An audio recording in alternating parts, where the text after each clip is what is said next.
भाइयों बहनों, हम सबका सौभाग्य है जब एक संत की साधना मूर्त रूप लेती है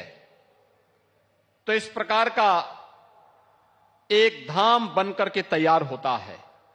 और यह सदगुरु सदाफल देव जी महाराज की उन संघर्षों का जिन्होंने देश की आजादी के लिए किया था, जिन्होंने उत्तराखंड के कर्ण आश्रम के ऊपर शून्य शिखर पर साधनारत होकर के आध्यात्मिक जगत की अनुभूतियों के माध्यम से भारत की आध्यात्मिक ज्ञान की परंपरा को, वेद और उपनिषदों के उस परंपरा को बहुत सरल और सहज भाषा में अपने अनुयायियों और भक्तों के लिए स्वर वेद के माध्यम से प्रस्तुत किया। आज उसका एक मूर्त रूप हम सबके सामने यहां पर देखने को मिल रहा है।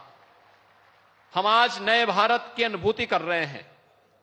भाइयों बहनों, ये नया भारत, जो नया भारत आज आदरणीय प्रधानमंत्री जी के नेतृत्व में दुनिया का मार्गदर्शन कर रहा है, अपनी विरासत पर गौरव की अनुभूति कर रहा है। काशी में, काशी विश्वनाथ धाम में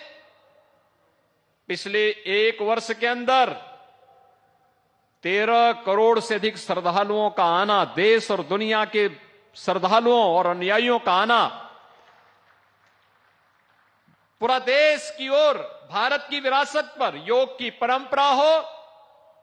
या जिस कुंभ में 1954 में सदगुरु सदाफल देव जी महाराज ने अपनी भौतिक लीला का विसर्जन करते हुए आध्यात्मिक जगत में शून्य शिखर पर स्वयं प्रवेश किया था,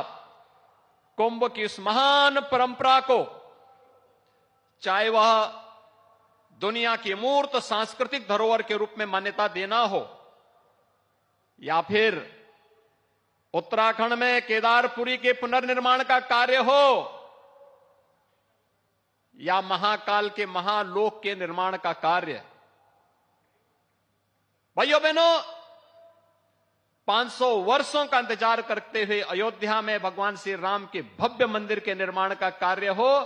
हर भारतवासी का मन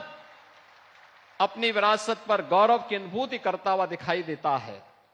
कारण है एक यशस्वी नेतृत्व देश को वर्तमान में निरंतर अपनी पूरी ऊर्जा के साथ, सत्संकल्प के साथ आगे बढ़ा करके बिना भेदभाव के पूरी ऊर्जा को देश के लिए, उन कार्यों के लिए समर्पित किया हुआ है जिसको लेकर के 1920 में सदगुरु सदाफल देव जी महाराज ने जेल की यातना भी सहन की थी। और भाइयों बहनों,